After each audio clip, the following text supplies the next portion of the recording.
এই কাজটি আপনাদেরকে কষ্ট করে এই কাজটি করতে হবে।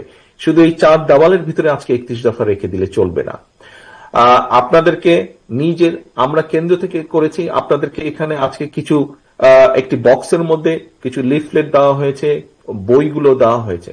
এটি যথেষ্ট নয়, এটি যথেষ্ট নয়। আপনাদেরকে সাথে আমরা জেলা নেতৃবৃন্দের কাছে কেন্দ্র থেকে পেন ড্রাইভে করে দিয়ে দেওয়া হচ্ছে সফট কপিটি। আপনাদের কাছে অনুরোধ থাকবে, আমরা কিছু আপনাদেরকে দিয়েছি টোকেন হিসেবে। আসসালামু আলাইকুম বন্ধুরা, আপনারা সবাই কেমন আছেন? আশা করি সবাই ভালো আছেন। আপনাদের মাঝে একটি গুরুত্বপূর্ণ ভিডিও নিয়ে আসছি। ভিডিওটি হলে আমাদের বিএনপির চেয়ারপারসন তারেক রহমান সাহেব, তিনি অনেক গুরুত্বপূর্ণ কিছু কথা বলেছেন দেশবাসীর উদ্দেশ্যে, যে কথাগুলো আমাদের শোনা অত্যন্ত গুরুত্বপূর্ণ একটি বিষয়। তা আসুন আর কথাগুলো আমরা সবাই শুনি। এই কাজটি আপনাদেরকে কষ্ট করে এই কাজটি করতে হবে। শুধু এই 4 দেওয়ালের ভিতরে আজকে 31 দফা রেখে দিলে চলবে না। আপনাদেরকে নিজের আমরা কেন্দ্র থেকে করেছি, আপনাদেরকে এখানে আজকে কিছু একটি বক্সের মধ্যে কিছু লিফলেট দেওয়া হয়েছে, বইগুলো দেওয়া হয়েছে। এটি যথেষ্ট নয়, এটি যথেষ্ট নয়। আপনাদেরকে সাথে আমরা জেলা নেতৃবৃন্দের কাছে কেন্দ্র থেকে পেন ড্রাইভে করে দিয়ে দেওয়া হচ্ছে সফট কপিটি। আপনাদের কাছে অনুরোধ থাকবে, আমরা কিছু আপনাদেরকে দিয়েছি টোকেন হিসেবে, বাকি আরো অনেক লাগবে, সেটি কষ্ট করে আপনাদেরকে প্রিন্ট করতে হবে। তবে অবশ্যই এখানে জেলা পর্যায়ে যারা নেতৃবৃন্দ আছেন, আপনাদেরকে এখন পরিকল্পনা নিতে হবে কিভাবে আপনারা উপজেলায় করবেন। উপজেলা নেতৃবৃন্দকে সাথে নিয়ে জেলা নেতৃবৃন্দ পরিকল্পনা করবেন কিভাবে আপনারা ইউনিয়ন পর্যায়ে চলে যাবেন, সেটি আপনাদেরকে পরিকল্পনা করে গ্রহণ করতে হবে। অর্থাৎ মোট কথা মানুষের কাছে পৌঁছে দিতে হবে। প্রিয় সহকর্মীবৃন্দ, আমরা সবসময় একটি কথা বলি, বা বিএনপির সকল ক্ষমতার উৎস জনগণ। আমাদের কিছু কিছু নেতৃবৃন্দ, কিছু কিছু কর্মী, কিছু কিছু সহকর্মীর মধ্যে একটি চিন্তা ঢুকে গেছে যে এখানে সাগর বোধহয় খুব সম্ভব বলেছিল খুলনা থেকে, যে আমরা ক্ষমতায় গেলে, কিছু কিছু সহকর্মীর মধ্যে ঢুকে গেছে এমন একটা ভাব যে আমরা ক্ষমতায় বোধহয় চলে যাচ্ছি বা চলে গিয়েছি। সহকর্মীবৃন্দ, আপনাদের সকলকে আমি অনুরোধ করব, একই সাথে আপনাদের সকলকে আমি দৃঢ়ভাবে বলবো, আমরা ক্ষমতায় যাইনি। আমরা ক্ষমতায় যাব কিনা আমরা জানি না। তখনই আমরা ক্ষমতায় যেতে পারবো যখন আমরা বাংলাদেশের জনগণের সমর্থন পাবো। কাজেই জনগণের সমর্থন পাবো। এখন জনগণের সমর্থন আমাদেরকে আদায় করতে হবে। জনগণের সমর্থন যদি আদায় করতে হয়, এখানে আপনারা আজকে যারা উপস্থিত আছেন, আপনাদের সকলকে কিন্তু আমরা এখানে আজকে আমন্ত্রণ জানিয়েছি একজন নেতা হিসাবে। হতে পারেন আপনি একজন জেলার নেতা, হতে পারেন উপজেলা, বা হতে পারেন ইউনিয়ন পর্যায়ে নেতা, কিন্তু আপনি নেতা বলেই কিন্তু আজকে এখানে আপনাকে দাওয়াত দেওয়া হয়েছে। এবং সেজন্যই নেতা, আপনার কথা, আপনার কাজ, আপনার উঠা বসা, আপনার চলাফেরা সবকিছুর উপর নির্ভর করছে বিএনপির আগামী দিনের ভবিষ্যৎ। বিএনপির আগামী দিনের ভবিষ্যৎ। আপনি বিএনপিরই হন না কেন, আপনি ছাত্র দলেরই হন না কেন, আপনি যুব দল, স্বেচ্ছাসেবক, কৃষক দল, মহিলা দল, যেই দলের নেতাই হয়ে থাকুন না কেন, আপনাকে মানুষ এক বাক্যে চিনে বিএনপি হিসাবে।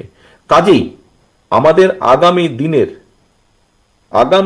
আমাদের সকল কিছু এমন হতে হবে যাতে জনগণের সমর্থন আপনার প্রতি থাকে, যাতে জনগণের সমর্থন দলের প্রতি থাকে। নেতৃবৃন্দ, এইটা যদি আপনি চিন্তা করেন, আচ্ছা ঠিক আছে, তারেক রহমান কিভাবে বলবে সেটা তারেক রহমান কিছু একটা বলে টলে সামলে নিবে। আচ্ছা ঠিক আছে, দলের মহাসচিব মির্জা আলমগীর উনি এটা বলে সামলে নিবে, ওনারা দেখবে। এই ছোটখাটো বিষয় এগুলা যদি কেউ কিছু করে, এগুলা কে নজরে দেয়? নো, এটা খুব ভুল ধারণা। দায়িত্ব আমার একার না, দায়িত্ব স্থায়ী কমিটির সদস্য সকলের একার না, দায়িত্ব আমাদের সকলের। এই দলকে রক্ষা করা, এই দলকে সামনে নিয়ে যাওয়ার, রক্ষা করার দায়িত্ব সকলের। আমি কেন্দ্রে আছি, আমি কেন্দ্র থেকে আমার দায়িত্ব পালন করব। আপনি উপজেলা লেভেল, জেলা লেভেল বা ইউনিয়ন লেভেলে আছেন, সেখানে আপনি একজন নেতা হিসাবে আছেন। আপনি যেই মূল দল সহ, যেই অঙ্গ সহযোগী সংগঠনই হন না কেন, আপনাকে আপনার দায়িত্ব পালন করতে হবে। আপনারা নিশ্চয়ই শুনেছেন, খেয়াল আছে অনেকেরই, আমি কিছুদিন আগে বলেছি, জনগণের সঙ্গে থাকুন, জনগণকে সঙ্গে রাখুন। সহকর্মীবৃন্দ, আপনারা প্রায় একটি কথা বলে থাকেন, আমার সাথে যখন দেখা হয় তখনও বলেন, আপনারা বলেছেন, আপনারা অতীতেও বলেছেন, বর্তমানেও বলছেন, বিভিন্ন বক্তৃতা বিবৃতিতেও আপনারা বলেন যে বাংলাদেশের জনগণের আস্থা বিএনপির উপরে আছে। এই কথাটা আপনারা বলেন। প্রিয় সহকর্মীবৃন্দ, এই আস্থাটা ধরে রাখা কিন্তু অনেক কঠিন ব্যাপার। এই আস্থাটা ধরে রাখা কঠিন ব্যাপার। জনগণের আস্থা আপনাদের উপরে আছে, আমাদের উপরে আছে, বিএনপির উপরে আছে। এটি ধরে রাখার দায়িত্ব আপনার এবং আমার এবং আমাদের সকলের। এটি ধরে রাখার দায়িত্ব কিন্তু জনগণের না। জনগণ আস্থা রাখবে তার উপরেই যে জনগণের সাথে থাকবে, জনগণ আস্থা রাখবে তার উপরেই। জনগণ যখন দেখবে যে আমি তার উপরে আস্থা রাখেছি এই কারণেই, কারণ আমি যেভাবে চাই সে সেভাবে কথা বলছে, আমি যেভাবে চাই সে সেভাবে বিহেভ করছে, সেভাবে চলছে, সেভাবে উঠছে, সেভাবে বসছে।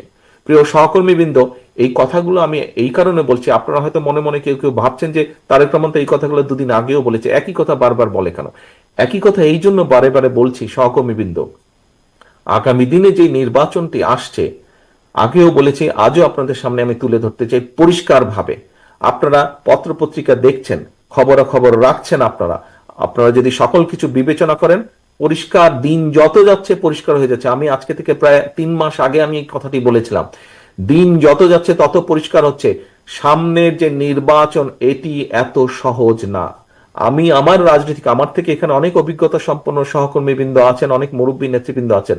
আমি আমার যতটুকু রাজনৈতিক অভিজ্ঞতা গত 30-35 বছরের, এই অভিজ্ঞতার আলোকে আমার কাছে মনে হচ্ছে সামনের যে নির্বাচন আমরা ফেস করতে যাব, হতে পারে আমাদের একটি প্রধান প্রতিপক্ষ অনেক দুর্বল হয়ে গেছে, তারপরেও এই নির্বাচন বাংলাদেশের যে কোনো নির্বাচনের থেকে অনেক কঠিন নির্বাচন হতে যাচ্ছে, অনেক কঠিন নির্বাচন হতে যাচ্ছে। কারণ 20 বছর আগের যখন মানুষ নির্ভয়ে, কম বেশি নির্ভয়ে ভোট দিতে পারত, আপনি যদি সেই 2001-এর নির্বাচন ধরে থাকেন, সেই সময় থেকে মানুষের চিন্তাধারা পরিবর্তন হয়েছে, মানুষের ধ্যান ধারণার পরিবর্তন হয়েছে, মানুষ এখন অনেক অনেক সচেতন, সেটি সামাজিক মাধ্যম সহ বিভিন্ন কারণেই হোক না কেন।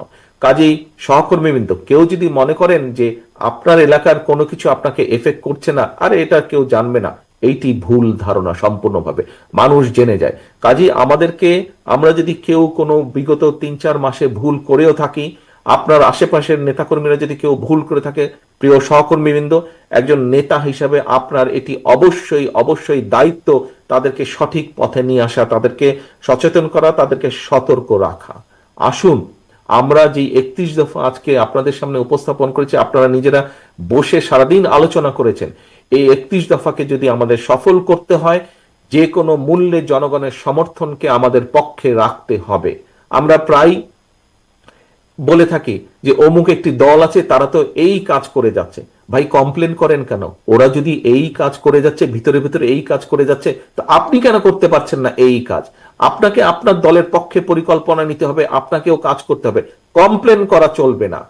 তারা যদি ভিতরে ভিতরে কাজ করে, তারা যদি মহিলাদের ভিতরে কাজ করে, তারা যদি ছাত্রছাত্রীদের ভিতরে কাজ করে, তারা যদি সমাজের বিভিন্ন মানুষের ভিতরে কাজ করে, তাহলে আপনাদেরকে আপনার দলের পক্ষ থেকে পরিকল্পনা নিতে হবে। আপনাকে তো কেউ আটকে রাখছে না। আপনি আপনার এলাকার মধ্যে পরিকল্পনা নেন, কিভাবে জনগণকে আপনার সাথে রাখবেন, কিভাবে জনগণের কাছে আপনার ভালো জিনিসগুলো পৌঁছে দিবেন, কিভাবে জনগণের সামনে আগামী দিনে কি করবেন সেগুলো আপনি তুলে ধরবেন। প্রিয় সহকর্মীবৃন্দ, এই সকল কিছু